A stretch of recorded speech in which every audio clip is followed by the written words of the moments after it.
Hi everyone.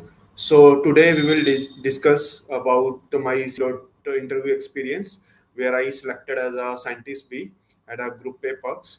So I will make you go through what are the processes, how they are I got selected in CDOT.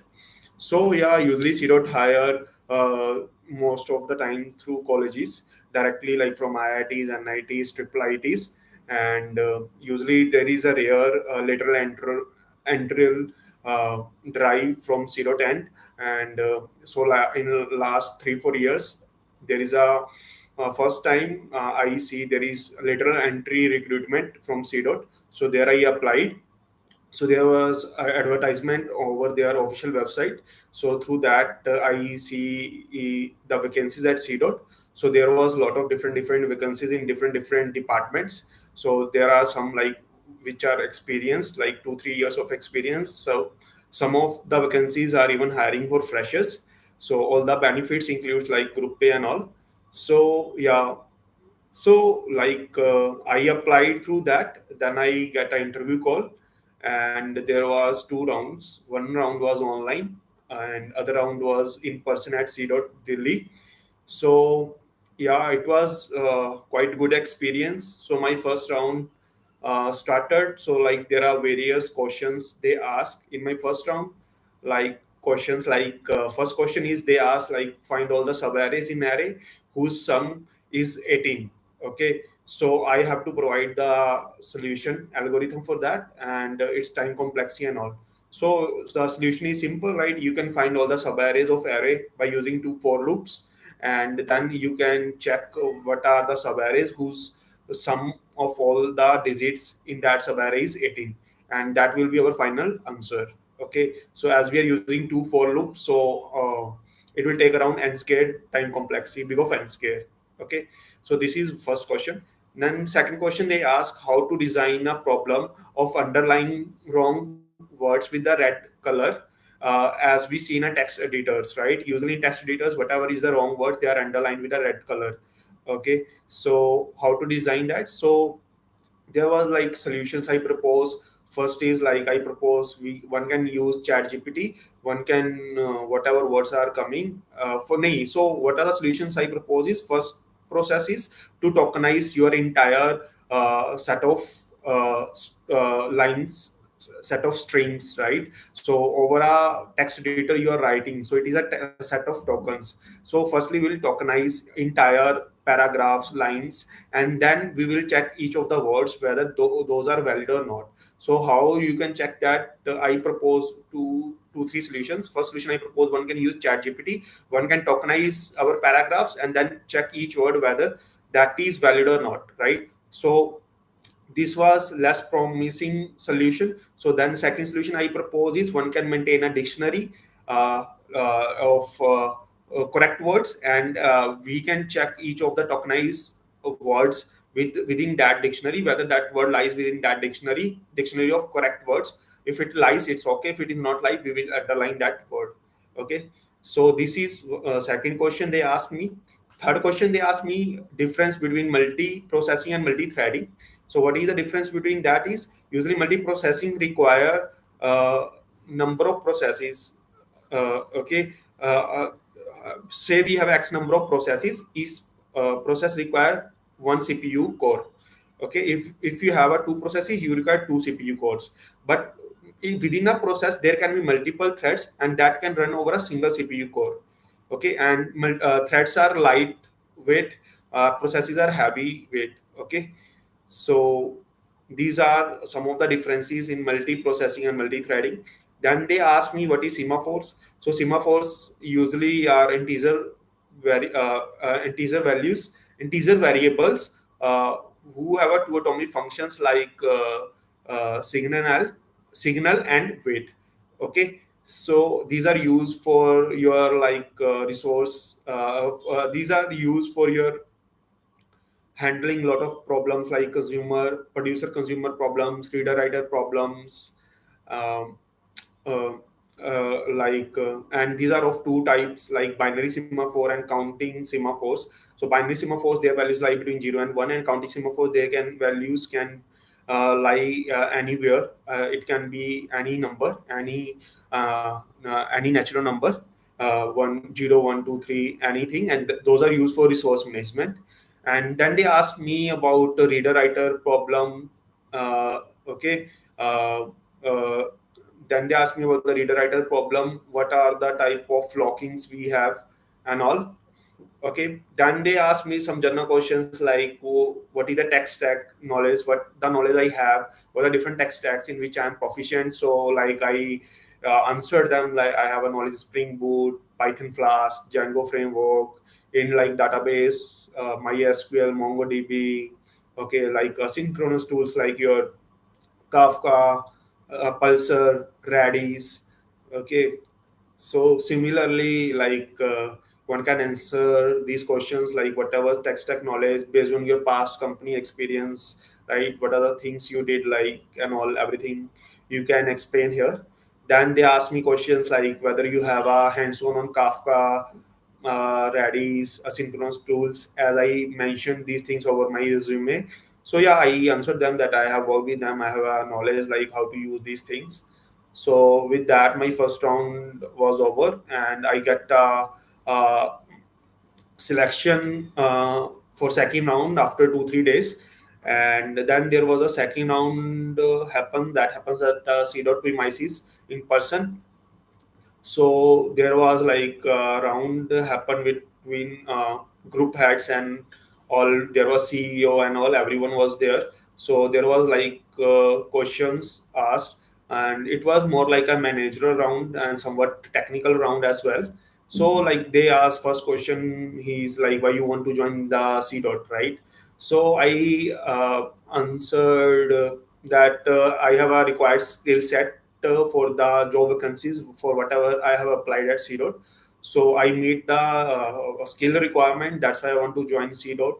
They ask me general questions like, what are your aspiration, what you're doing currently, what you want to do ahead in your life. So like as I was thinking, I was planning to prepare for a government technical exams, because so same I replied to them that I'm planning to prepare for a government exams like your scientist B post at various organizations that NIC, NILIT, your ISRO, your DRDO, like that. So same I replied to them, because like working for last 3 years in IT industry, I believe that the schedule is quite hectic. So you have a money, but quality of life is missing in outside private industry. So that's why I was planning for government sector, because even in IT sector the job stability is not much there after 35 40 years of age. And as we see, there are currently a lot of market crises as new technologies are coming or startups are not performing quite good, so there are a lot of firing and all. So based on that, I was planning for government, and same I replied to them. Okay, then there are other questions like one of that great person asked me what I explained about the acid properties like atomicity, consistency, isolation, durability. I explained to him. He asked me what are the differences in your SQL and no SQL databases. So I explained that in SQL databases there are relational schemas, right? In no SQL there are no relations. There is no relation schema. There is no primary key, foreign key relation between uh, uh, different set of your in MongoDB you have a collection of your dictionaries, right? So different uh, those different, there is no relational schema in SQL. There is no relation schema in NoSQL. There is relation schema in SQL. And like there are different things like acid properties are maintained by SQL databases, but acid properties are not maintained by NoSQL databases. Uh, then uh, then and also there are other things like in SQL data, whatever table we have, right? They have fixed number of columns in that. So if you have unstructured data, so the lot of columns will be containing a none values. So we are wasting memory there. But in MongoDB or NoSQL databases, we can maintain only required key value pairs. We can maintain only required key value pairs, which is not null. So we can save a lot of memory in NoSQL. Okay, so like they are more going into dig like how you will choose between SQL and NoSQL. So how you will choose between SQL and NoSQL, it depends on the type of data you have, right? If you have unstructured data, structured data, semi-structured data. If you have a structured data, you should go with the SQL databases. If you have unstructured or semi-structured, semi-unstructured data, you should go with the NoSQL databases. Okay, though any of these structured, unstructured, semi-structured data, you can store any of these either into Mongo, into SQL, or either into NoSQL. You can store each of that into any type of databases. But what is best for that is like structured data usually stored in SQL databases, or where we need more consistency, we want to have ACID properties, right? And if there is unstructured data or there is semi-structured data, then we should go with the NoSQL databases. Okay, so these are the basic ways how we choose between different databases based on the type of data we have. Based on that, we choose those things, right?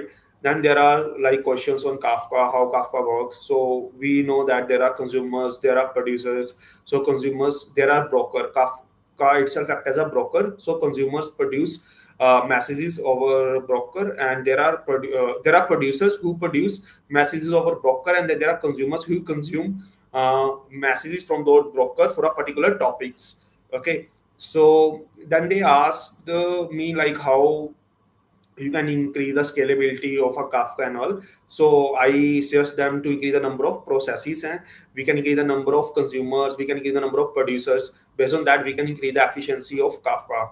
Then there was questions like how Redis work and how I use Redis in my previous companies, as I mentioned it over my resume. So like I answer like we use Redis as a two ways. One, as a cache, and second, we use it as a broker in salaries. Salaries is also one of the synchronous tools like Kafka and Pulsar. Okay, and then there was questions like they asked me like what is backend engineering, how you will define backend engineering. Then I said to him like backend engineering is something which is involves your like APIs, your database, your asynchronous tools. All these things come into backend engineering. Like what say we I give them a simple example, like we have applied through CDOT website portal for this required positions, right? So those web portal, whatever which is visible to user, that is UI, that is front end. And all that table management, how the data is stored in tables and everything which is happening backside of those form filling at CDOT, right? That is your backend engineering. So I answered like all these short ways. And finally like around I answered all these things. So finally around after 2 3 months, around 3 months, I after 2 months I get I get notification that I finally selected as a scientist B at CDOT. So yeah, so it was since that I'm working at a CDOT, and it was really amazing interview rounds and amazing experience at CDOT. So yeah, sometimes people say ki, money, right? Money is important. Yeah, it's very important. But I personally suggest you should also look at other things like your health, right? Your flexibility, your work-life balance, right?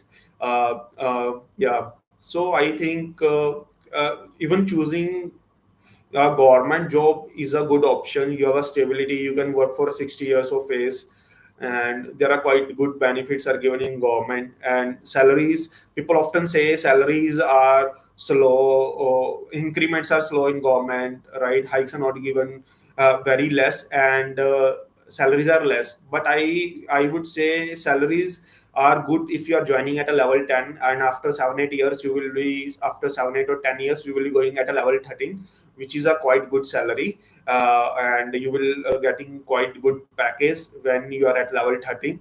And you will have a good work life balance, right? You have a stability. You can work for around 60 years of age, and there is a less stress. You can have a good sleep, and you can give time to your family, you can give time to your health.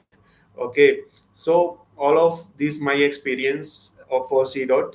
and I finally selected as a scientist B at CDOT. And yeah, so all the best. Thank you.